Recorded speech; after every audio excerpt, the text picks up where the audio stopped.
자, 오늘 본문 말씀 이후로 21절까지는요. 하나님께서 택하신 그 이스라엘 백성들에게 행하실 구원 역사에 대한 하나님의 강한 의지를 표현해 주는 본문입니다. 이 본문 안에는 하나님께서 먼저 당신이 이스라엘 백성의 창조자, 구속자로서 이스라엘 백성들이 범죄함으로 말미암아 바벨론에게 포로로 잡혀갈 것이지만 하나님께서 반드시 이 포로 생활로부터 귀환시킬 것이다. 그 과정 가운데 불과 물로 상징되는 모든 위험한 요소들이 있겠지만 그럼에도 불구하고 안전하게 보호해 주실 것, 그리고 이스라엘 백성들의 해방을 위하여 그들을 대신할 속량물로 애굽, 구스, 스바를 주심으로 말미암아 이스라엘 백성들을 온전히 해방시켜 주실 것이다.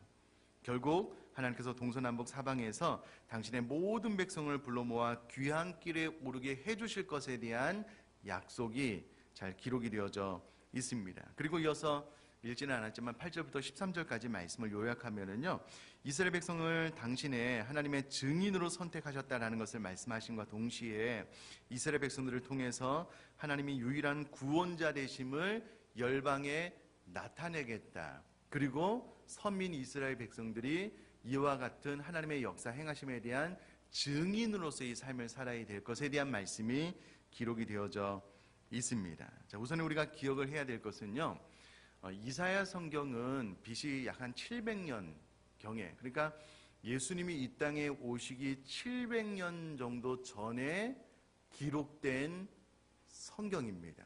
그런데 이 성경이 기록될 당시에는요, 아수르가 근동의 패권을 장악하고 있어서 이 바벨론이 이스라엘 백성을 멸망시킬 것을 꿈에도 생각할 수 없었을 때였습니다. 뿐만 아니라 성경에 이미 이스라엘 백성들이 바벨론의 포로로 잡혀가고 난 후에 70년이 지나면은요, 이때 당시에 그 태동의 기미도 보이지 않았던 페르시아라는 나라, 특별히 그 나라의 고레스라는 왕이 이스라엘 백성들을 본토로 보내줄 것에 대한 예언이 이미 있었습니다. 그리고 나서 약 한 150년이 흐른 이후에 이 예언은 정확하게 성취가 되었다라는 것을 역사를 통해서 알 수가 있습니다. 우리야 시간이 지났으니까 그럴 수도 있겠다라고 하지만, 여러분, 이때 당시에 생겨나지도 않은 나라 혹은 전혀 힘이 없는 나라가 이스라엘 백성들을 침략해서 포로로 잡아갈 것, 그리고 이때 당시에 태동의 기미도 없었던 페르시아라는 나라가 바벨론을 이기게 되고 또 포로로부터 해방시킬 것에 대한 예언이 이미 주어지고 성취가 됐다는 것은요, 여러분들의 표정으로는 만족할 수 없어요.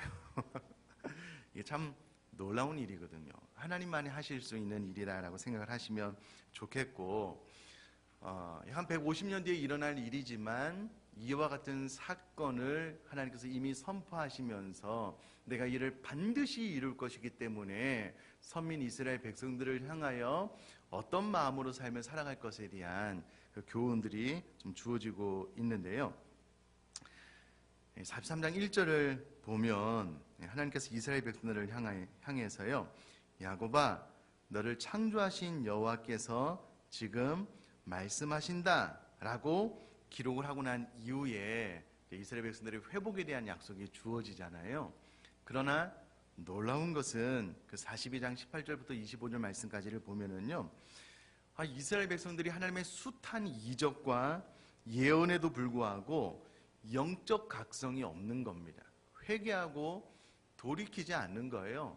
도저히 이 하나님의 은혜를 깨달아 알려고 하는 의지도 없고 그럴 마음도 없는 거예요.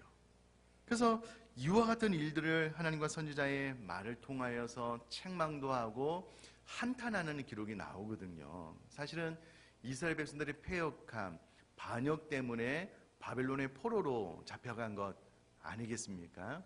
그런데 이런 이스라엘 백성들을 향해서 하나님께서요, 아주 친근감을 가지고, 물론 야곱이라는 이름이 이 하나님의 말씀을 잘 듣지 못하고 자기 꾀로 살아 가려고 했던 것을 이스라엘 백성들에게 일깨워주기 위해서 야고바라고 부르기는 했지만은요. 그러나 너를 창조하신 여호와 하나님께서 지금 말하는데 너희 모든 삶 가운데 바벨론 포로로부터 회복됨이 있을 것이다라고 이야기를 하고 있는 이 대목을 통해서 저는 그런 하나님의 마음을 느끼게 됩니다. 집에서 제 아들이 이제 말을 잘 안 들으면요, 평상시에는 말을 잘 들어요. 그러면 이제 부모로서 야단을 칠 때가 있거든요. 자녀들이 참 제 아들도 서운해할 때가 있거든요. 막 야단을 치다가도요, 어느 순간 보면 너무 이쁘게 보여요. 너무 사랑스럽게 보여요. 그러므로 부모님의 자녀들을 향하여 품는 마음은 이 하나님의 이와 같은 마음이다라는 것을 깨닫게 되는데, 어찌되었건 이런 이스라엘 백성들을 향하여 이제는 포로 생활을 너희들이 당할 수밖에 없지만 그 귀환에 대한 약속을 내가 창조주의 이름으로 정하게 한다라고 이야기를 하고 있습니다. 그렇기 때문에 이스라엘 백성들이 품어야 될 마음이 무엇이냐면 1절에 너는 두려워하지 말라라는 겁니다. 오늘 본문 앞뒤로 이 두려워하지 말라는 표현이 여러 번 반복해서 나오는데요. 왜 반복해서 나오냐면 이스라엘 백성들 안에 이와 같은 일을 만날 때에 나라가 멸망하고 포로로 잡혀가면은요, 가장 첫 번째 드는 마음이 무엇이라는 겁니까? 두려워하는 마음이라는 거예요. 뿐만 아니라 강대국 바벨론이 일어나서 이스라엘 백성들을 포로로 잡아가게 되면 도저히 돌아올 희망, 이제 우리나라는 끝났다. 구체적으로 이야기하면 내 인생은 여기서 끝났다. 더 이상 소망의 기미가 없다. 어떻게 그 강대한 나라 바벨론을 이겨서 귀환이 가능케나 하겠습니까? 개인의 삶 가운데도 이와 같은 두려움이 찾아올 수 있지만 그러나 기억하라는 거예요. 내가 너희 창조자다. 내가 너를 구속할 것이기 때문에 어떠한 이유에서든 특별히 더 이상 소망이 없다라고 완전한 포기를 선포할 수밖에 없는 그때에 두려워하지 말라는 겁니다. 이것이 하나님께서 이스라엘 백성들에게 주시는 메시지라면 사랑하는 성도님들, 저 여러분들 가운데 이제는 사방으로 막혔어요. 더 이상 내 힘으로 어떻게 해볼 수 없는 그런 절체절명의 위기에 맞닥뜨렸다라고 할지라도 여러분, 그곳에서 내 자신의 한계를 바라보면서 두려워하지 말고 창조주, 구속주를 바라보면서 오히려 소망을 품을 수 있는 저와 여러분 될 수 있기를 제가 주님의 이름으로 축복합니다. 자, 이와 같은 메시지가 선포되면은요, 아멘으로 이 메시지를 믿음으로 받아들이면 이 믿음이 우리들의 삶으로 하여금 두려움을 몰아내게 합니다. 여전히 패배의식, 더 이상 소망이 없어, 내가 이것저것 다 해봤는데 안 되라는 의식에 사로잡히면은요, 이 두려움을 떨쳐낼 수가 없어요. 소망을 부여잡을 수 없기 때문에 여러분, 믿음으로 반응하고 믿음으로 이 하나님의 말씀을 좀 붙잡을 수 있게 되기를 간절히 바랍니다. 하나님께서 우리를 향한 생각은요, 재앙이나 멸망이 아닙니다. 소망을 주시려는 것이고요, 평안을 주시기를 원하는 하나님의 마음이 있기 때문에 반드시 말씀을 좀 붙잡았으면 좋겠는데, 자, 그러면 우리가 두려워해야 되지 말아야 될 이유에 대해서 1절에 정확하게 이야기를 해주고 있습니다. 첫 번째는 내가 너를 구속하였기 때문에 두려워할 필요가 없다라는 겁니다. 자, 이 구속에 대한 개념을 좀 말씀을 드리고 뒤에 한 번 더 말씀을 드릴 텐데요. 여러분, 이 구속이라는 원어를 찾아보니까는요, 원래 어떤 사람의 가장 가까운 혈족이 그의 잃어버린 재산을 찾아주는 것, 그러므로 말미암아 그가 돈이 없어서 노예로 팔려갔는데요, 가장 가까운 친척이 그의 재물을 갚아줌으로 말미암아 그 노예 상태에서 해방시켜 주는 것, 그리고 기업을 보존하며 후손을 낳게 함으로 영원히 그 가문의 이름을 잊게 해주는 것, 혹은 억울하게 살해된 자에 대신하여 원한을 갚아주는 것, 이 모든 것이 구속이라는 단어가 의미하는 바입니다. 이 말 안에는 두 가지 특징이 있는데요, 하나는 단 한 사람이 그 책임을 완전하게 지어준다는 것, 또 하나는 도와주되 끝까지 완전하게 책임을 지심으로 회복시켜 준다는 것이 이 구속이라는 단어 안에 들어가 있는 의미입니다. 그런데 이와 같은 일을 전능하신 하나님께서 하실 거라는 겁니다. 하실 거라는 거예요. 그러므로 두려워하지 말라는 겁니다. 왜요? 전능하신 하나님께서 저와 여러분들의 위기, 어려움, 잃어버린 재산, 노예 상태, 또 우리들의 삶의 어떤 모든 어려움을 하나님께서 직접 개입하심으로 말미암아 완전하게 끝까지 책임져 주실 것이기 때문에 두려워하지 말라는 거예요. 여러분 제가 계속해서 도전합니다. 믿음으로 반응할 수 있기를 간절히 바랍니다. 그렇기 때문에 두려워할 이유가 없다라는 겁니다. 또 하나는 내가 너를 지명하여 불러 너는 내 것이 되었기 때문에 두려워할 이유가 없다라는 겁니다. 여러분 이때 당시에 이름을 부른다라는 것은요, 그 대상에 대한 주권과 지배권을 획득했다라는 겁니다. 하나님께서 우리의 창조주가 되셔서 우리를 지명하여 불러 우리가 하나님의 것 되었기 때문에 우리가 더 이상 이 땅에 살면서 어떤 위기를 만났을 때에 두려워할 이유가 없다라는 겁니다. 여러분 우리가 여기 앉아서 편안하게 이 설교를 들으니까 그럴 수 있겠다라고 하지만은요, 여러분 잘 생각을 해보셔야 됩니다. 이때 당시에 이 메시지를 듣는 이스라엘 백성들이 이 말씀을 아멘으로 부여잡았다라고 해도 결국은 나라가 망했어요. 포로로 잡혀가서 그 70년 동안 아무리 기도해도 응답의 기미가 없어요. 그때 계속해서 이 1절의 말씀을 붙잡고 두려워하지 않을 수 있을까? 좌절하지 않을 수 있을까? 쉬운 문제는 아닙니다. 그러나 우리가 알다시피 결국 이 말씀은요, 성취가 되었거든요. 완벽하게. 여러분 우리들의 삶 가운데도 선포되는 하나님의 말씀은 완전히 이루어지게 될 줄 믿습니다. 그러나 우리가 해야 될 일은 이 70년이라는 끝이 보이지 않는 어둠의 터널, 그리고 내가 아무리 노력을 해봐도 더 이상 소망이 없다라고 나 스스로 결론을 맺을 그때에 이 70년을 믿음으로 살아가는 것에 대한 도전이기 때문에 쉬운 말씀은 아닙니다. 그러므로 여러분 계속해서 제가 도전하는 이유는 우리 안에 믿음이 살아나야 될 것 같아요. 그리고 이 말씀에 대한 어지간한 확신이 없으면은요, 조금만 위기에 부딪혀도 이 두려워하는 마음을 선택하게 된다니까는요. 여러분 그와 같은 일은 없었으면 좋겠습니다. 자, 계속해서 하나님께서 두려워하지 말라, 내가 회복시켜 줄 것이다에 대한 말씀을 하면서요, 2절에 내가 물 가운데로 지날 때 내가 너와 함께 할 것이다. 강을 건널 때 물이 너를 침몰하지 못할 것이다. 내가 불 가운데로 지날 때 타지도 아니할 것이요 불꽃이 너를 사르지도 못하리니 라는 말씀을 통해서요, 회복하는 과정 가운데 많은 어려움이 있겠지만, 자, 생각을 잘 해봐라.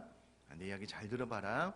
과거에 여러분 물 가운데로 지날 때에 이스라엘 백성들이요, 홍해 바다를 가르고 물 가운데로 지냈을 때가 있었습니다. 그때에 잘 이 상황을 생각을 해보면 앞에는 홍해 바다가 있었어요. 옆에는 산들이 있었고요. 뒤에는 애굽의 군대가 쫓아와서 더 이상 소망이 없었거든요. 이스라엘 백성이 죽겠다고 난리가 났었거든요. 그때 하나님께서 물을 가르셔서 마른 땅처럼 지나게 하셨으므로 물이라는 위험한 장벽이 있었지만 하나님께서 그 물 가운데 안전하게 지나게 하신 그 사건을 기억을 좀 해보라는 거예요. 강을 건널 때 마찬가지입니다. 가나안 땅에 들어갈 때 요단강을 하나님께서 멈추신 그런 사건들이 있었잖아요. 또요, 불 가운데 그 사막에 이글거리는 그 뜨거운 태양볕 아래서도 하나님께서 구름 기둥으로, 추위 가운데 불 기둥으로 다 이스라엘 백성들을 인도해 주셨거든요. 위기가 없었다는 말이 아니에요. 매 순간 위기가 있었고요. 그 위기 가운데 이스라엘 백성들이 자신의 힘으로 어찌해 볼 수 없는 모든 상황 가운데 하나님께서 안전하게 이끌어 주시지 않았느냐, 이것을 기억하라는 겁니다. 여러분, 죽을 것 같은, 내 인생이 진짜 끝났다라고 생각할 만한 상황이죠. 여러분 그때에 가만히 생각을 해보십시오. 그것이 처음은 아니었을 겁니다. 과거에도 그와 같은 상황이 있었을 것인데, 여러분 그때 하나님께서 우리가 불 가운데 물 가운데 지날 때에 하나님께서 우리를 지켜주셨다면 지금 이 상황과 이후로 만날 과거와 비교할 수 없는 엄청난 상황 가운데서라도 하나님께서 저희 여러분들을 안전하게 지켜주실 줄 믿습니다. 자, 중요한 것은요, 이와 같은 상황을 안 만난다고 약속하지 않았습니다. 그런 상황을 만나요, 우리도 피해갈 수 없습니다. 그러나 그 상황 가운데 하나님께서 함께해 주심으로 우리를 지켜주시겠다라고 약속하셨으므로 여러분 계속해서 믿음으로 좀 반응할 수 있으면 좋겠고요. 계속해서 3절에 보니까는요, 대전하는 여호와 내 하나님이요 이스라엘의 거룩한 이다.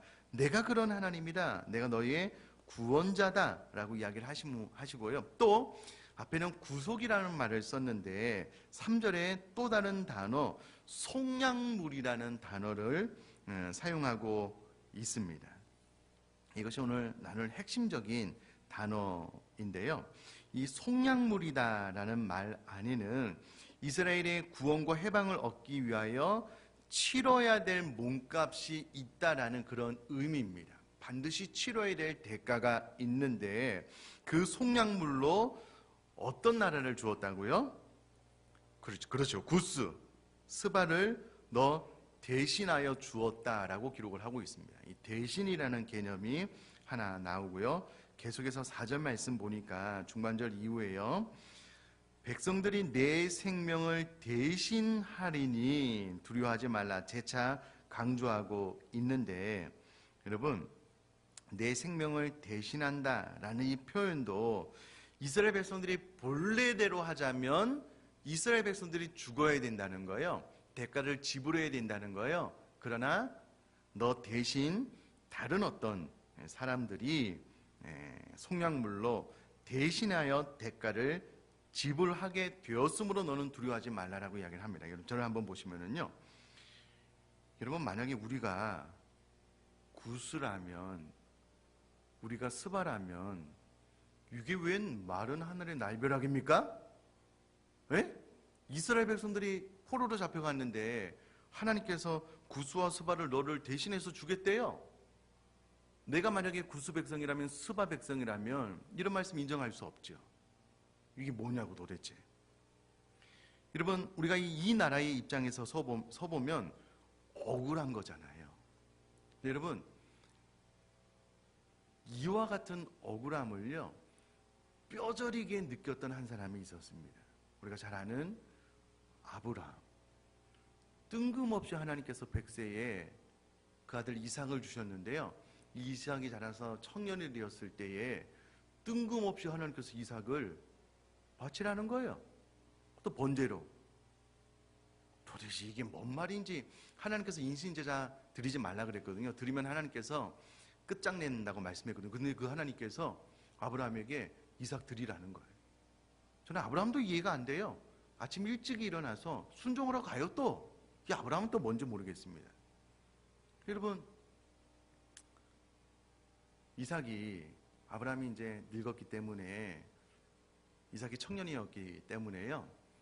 이 칼로 혹은 자기 자신을 이렇게 묶어서 죽이려고 하면은요.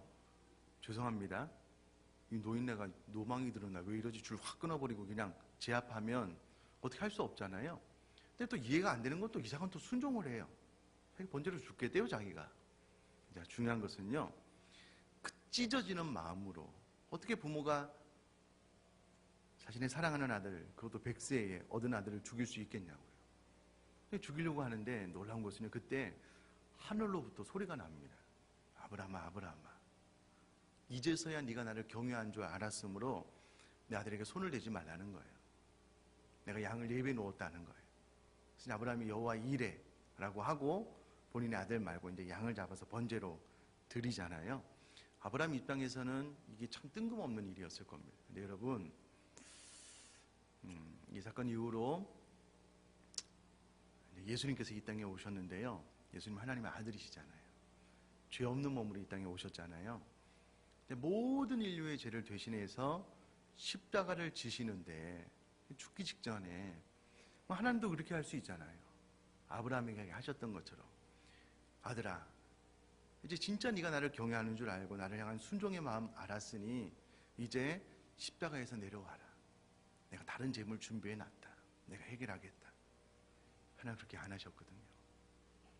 예수님께서 엘레리 라마 사박다니 나의 하나님 어찌하여 나를 버리시나이까 라고 했을 때요 하나님께서 외면하셨습니다. 왜냐하면 저와 여러분들의 모든 인류의 죄악을 용서해 주실 속량물 대신의 제물은 예수님밖에 없었거든요. 예수님께서 하나님을 향하여 순종하여 십자가를 지실 때에 아버지의 마음으로 과거에 아브라함의 이름을 크게 외쳤던 그 하나님이 그 예수님의 이름을 외칠 수 있었잖아요. 부를 수 있었잖아요. 그러나 그렇게 하지 않았다니까요. 왜요? 마치 이스라엘 백성들을 위하여 속량물을 준비해 놓은 것처럼 저와 여러분들의 모든 죄를 대속할 대신의 속량물은 예수님밖에 없으셨기 때문에 하나님께서 예수님의 외침을 외면하셨습니다. 로마서 8장 32절에 보니 자기 아들을 아끼지 아니하시고 우리 모든 사람을 위하여 내어주신 이가 어찌 그 아들과 함께 모든 것을 우리에게 주시지 아니하겠느냐. 하나님께서 자신의 외아들 예수 그리스도를 이 땅에 우리를 위해서 보내주셨고요. 십자가에서 죽이심으로 속량물 대신 제물 삼아 주셨습니다. 그 하나님께서 우리들을 향하여 우리가 이 땅을 살아가는 동안에 이런저런 어려운 일 만날 수 있겠지만 그러나 내가 너의 하나님이다. 내가 너를 이처럼 사랑하는 너를 창조한 하나님이다. 네가 물 가운데 지낼 때 있겠지만 정말 인생에 말도 안 되는 이해가 안 되는 어려운 상황 만날 때 있겠지만 그러나 내가 반드시 너를 회복할 것이기 때문에 두려워하지 말라. 네가 두려워하지 말아야 될 이유는 내가 너를 구속했기 때문이다.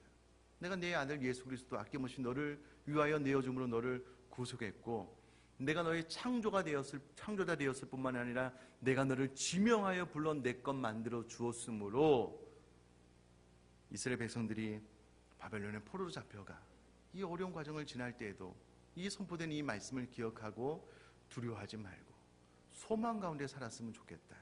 여러분, 저는 이 본문 안에 이 하나님의 눈물이 좀 맺혀 있는 것 같아요. 꼭 이 사실을 믿음으로 받아들이고 반복해서 또 이야기를 하는 겁니다. 5절에 두려워하지 말라. 왜?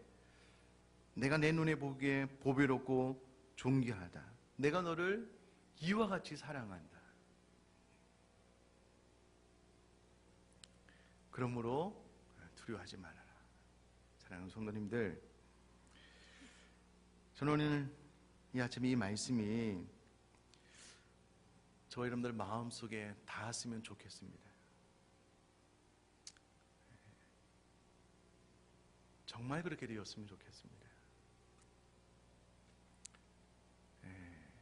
안타까운 소식 듣습니다. 사랑하는 자녀가 뇌종양으로 수술을 앞두고 있고 우리 교회 모든 성도님들이 기도해서 우리 집사님이 병원에서 가망이 없다라고 했는데 하나님께서 기적을 베풀어 주셨어요. 살아나셨어요. 또 다른 종양이 발견되었는데 치료가 잘 안 돼요. 참 마음이 아픕니다. 그럼 여러분 두렵잖아요. 그럼 성경에 내 눈에 보배롭고 존귀하다라고 말씀하시니 하나님, 내가 너를 사랑한다라고 말한 이 하나님이 그게 믿어지겠냐고요. 의심이 될 수밖에 없잖아요. 우리도 마찬가지입니다. 그런 지병은 아니라고 할지라도 삶이 너무 어려워요. 삶이 너무 힘들어요. 그러면 이와 같은 메시지를 받기가 어려워요. 그러나 저는 이 메시지 안에 정말 우리를 마음속 깊이 사랑하시는 그 하나님, 특별히 앞서 말씀드렸다시피 42장에는요 그렇게 많은 선지자를 보내고 하나님께서 직접 말씀하셔도 이스라엘 백성이 말을 듣지 않아요. 불순종하고 우상 숭배하고 그래서 포로로 잡혀갔거든요. 그럼에도 불구하고 나의 나됨으로 인하여 구원시켜 주겠다. 그럼에도 불구하고 너희는 내가 보기에 보배롭고 존귀하고 내가 너희를 너무나도 사랑한다. 지금은 구스와 스바를 대속물로 주지만 속량물로 주지만 내 마음은 훗날 내 아들 예수 그리스도도 너희들을 위하여 내어줄 준비가 되어져 있다. 내가 그렇게 사랑한다. 그러면 여러분 70년이라는 오랜 시간 노예로 종으로 살아가는 거 쉽지 않잖아요. 감히 누가 어떻게 이 강대한 바벨론을 이겨 우리를 포로에서 해방시켜 줄 수 있을까? 소망이 없었잖아요. 그러나 이 모든 것들을 아셨기에 하나님께서 일찍이 미리 말씀해 주시는 거예요. 너희들이 곧 이 말씀이 이루어질 때가 있을 텐데 이와 같은 메시지를 내가 미리 준다. 마음에 새겨 반드시 좀 이겨나갔으면 좋겠다. 그 메시지입니다. 결국은 하나님께서요, 북에서도 남쪽에서도 먼 곳에 있든 어디 있든 내가 모든 내 백성들을 불러오겠다. 내 이름으로 불려지는 모든 자, 내가 내 영광을 위하여 창조한 자를 오게 하겠다. 저는 이 말씀이 너무 좋습니다. 이스라엘 백성들이 이후로요, 계속 나쁜 짓 해도 상관이 없어요. 하란 말이 아닙니다. 안 믿어도 상관이 없어요. 심지어는 괜찮아요. 하나님을 향해서 실망하고 좌절해도 상관이 없어요. 하나님은 자신의 영광을 위하여 창조한 자를 오게 하겠대요. 이게 이제 하나님의 약속이거든요. 오늘 PSP 하면서 이제 약속이 너무 좋더라고요.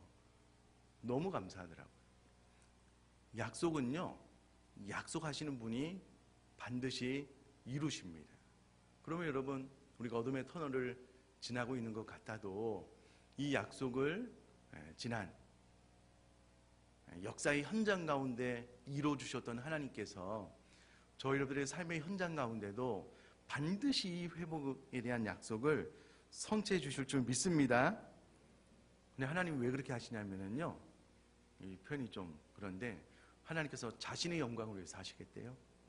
우리를 위한 것도 있지만 더 핵심은 자신의 영광을 위해서 하시겠대요. 그리고 내가 창조한 자를 나 자신을 위해서 이루겠다는 겁니다. 왜요? 그를 내가 지었고 그를 내가 만들었기 때문에. 그러면 하나님의 열정은 멈추지 않을 겁니다. 계속해서 우리가 하나님을 향해서 반역하고 불순종해도요, 하나님은 하나님의 자신의 영광을 위해서 결국은 저와 여러분들의 삶의 모든 구석구석을 회복시켜 주실 줄 믿습니다. 저는 그것을 믿습니다. 자, 그리고 또 하나, 우리가 읽지는 않았지만 이 과정 가운데 안타까운 것은요, 이 8절에 제가 한번 읽어볼까요? 눈이 있어도 보지 못하고 귀가 있어도 듣지 못하는 백성을 이끌어내라. 이렇게 말씀이 선포돼도 결국은 이스라엘 백성들은요, 영적인 눈이 열려있지 않아서 잘 보지 못하고 영적인 귀가 열려있지 않아서 이와 같은 하나님의 메시지를 잘 들을 수가 없대요. 그것이 우리 사람임을 하나님께서 아셔요. 모르지 않습니다. 우리가 이렇게 연약하고 믿음으로 잘 반응할 수 없는 죄인임을 하나님께서 아셔요. 모르지 않아요. 그러나 그럼에도 불구하고 하나님께서 반드시 회복시켜 주실 거라는 거예요. 그러면 그 과정을 통해서 우리가 어떤 삶을 살아야 되느냐? 앞에는 우리가 두려워하지 말고 하나님의 말씀에 대한 신뢰에 대한 말씀이 있었다면요, 회복이 이루어지는 과정, 회복되고 난 다음에 우리가 어떤 삶을 살아야 되느냐라고 했을 때 10절 말씀 보니까는요, 이렇게 이야기를 합니다. 나 여호와가 말하노라, 너희는 나의 증인, 나의 종으로 택함을 입었나니 이는 너희가 나를 알고 믿으며 내가 그인 줄 깨닫게 하려 함이라. 나의 전에 지음을 받은 신이 없었느니라, 나의 후에도 없으리라 라는 말을 통해서요, 우리가 증인되는 삶, 종되는 삶에 대한 어떤 목적에 대해서 이야기를 하고 있는데, 여기서 말하는 증인은 여러 가지 의미가 있겠지만, 제가 주석을 보니까는요, 여러 가지 의미가 있겠지만 요약해서 말씀을 드리면 이런 겁니다. 이제 이게 상황이 이제 그 법정에서 열방을 모아놓고 이스라엘 백성들이 하나님 하신 일을 증언하라는 거예요. 증인의 역할을 이제 맡겨주셨는데, 문제는 증인이 눈이 있어도 보지 못하고 귀가 있어도 듣지 못하는 거예요. 뭔가 알아야지 증언을 하는데, 하나님의 역사하신 것은 분명한데 이스라엘 백성 스스로 본 것이 없고 들은 것이 없어서 이게 증인으로서의 역할을 잘 못하는 거예요. 이런 상황인데, 그럼에도 불구하고 하나님께서 우리를 증인 삼았다라고 하는 것은 소극적인 의미는 그것입니다. 이스라엘 백성들이 아무것도 몰라도 역사의 한복판에서 이스라엘 백성들이 포로에서 돌아왔어요. 그러면 그것 자체만으로도 증인이 된다는 거예요. 왜요?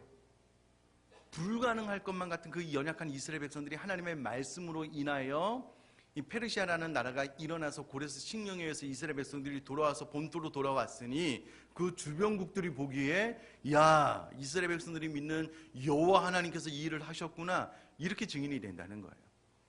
말하지 않아도, 선포하지 않아도 소극적인 의미입니다. 그러나 보다 더 적극적인 의미는 무엇하라는 거예요?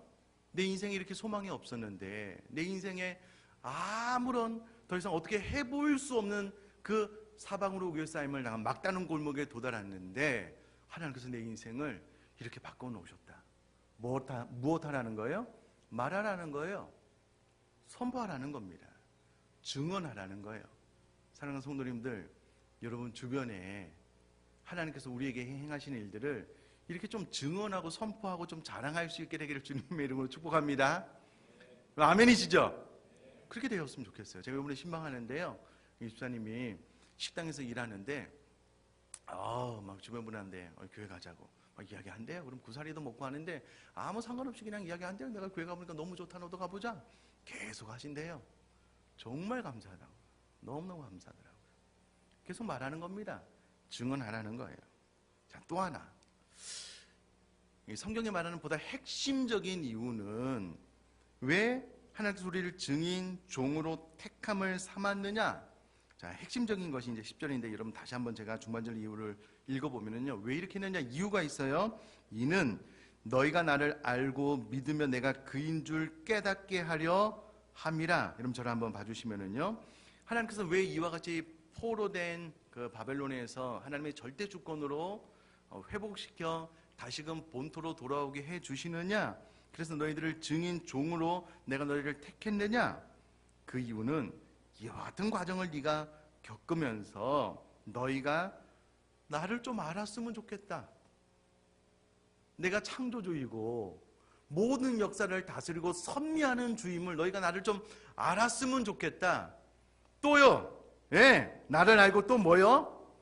믿으며 나를 좀 믿어줬으면 좋겠다. 왜 이렇게 못 믿냐? 그럼 내가 너희들이 불가능하고 소망도 갖지 못했던 내가 바벨론 포로에서 너희를 한번 내가 회복시켜 줄 테니까 이제는 너희가 좀 나를 알고 좀 믿었으면 좋겠다.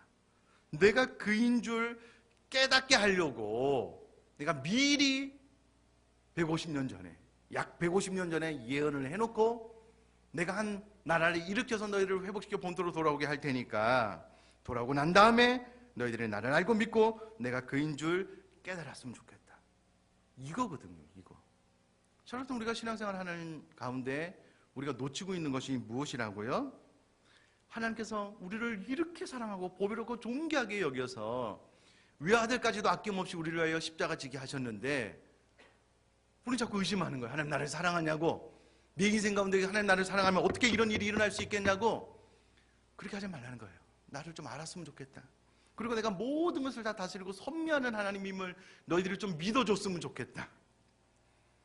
너희들이 이제는 좀 깨달아라았으면 좋겠다.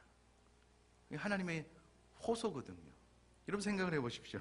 이스라엘 백성들은 무죄요, 잘 알지 못해요. 자기가 잘못해서 포로로 잡혀갔어요. 하나님께서 확 등장해가지고 그러거나 말거나 내가 너희들을 회복시켜주겠다. 내가 너를 얼마나 사랑하는지 아느냐. 나를 좀 알아줬으면 좋겠다. 그래서 내가 좀 영광받았으면 좋겠다. 하나님의 메시지입니다. 여러분, 하나님께서 우리를 사랑하시지 않으면요 어떻게 해버릴까요? 우리가 노트에 연필로 이렇게 글 쓰고요, 지우개로 지우면 잘 지워집니다. 잘 지워져요. 하나님께서 쓱 지우고요, 다른 민족 선택하면 돼요. 쓱 지우고요, 다르게 역사하면 됩니다. 네. 하나님 그렇게 말씀하기도 하셨어요.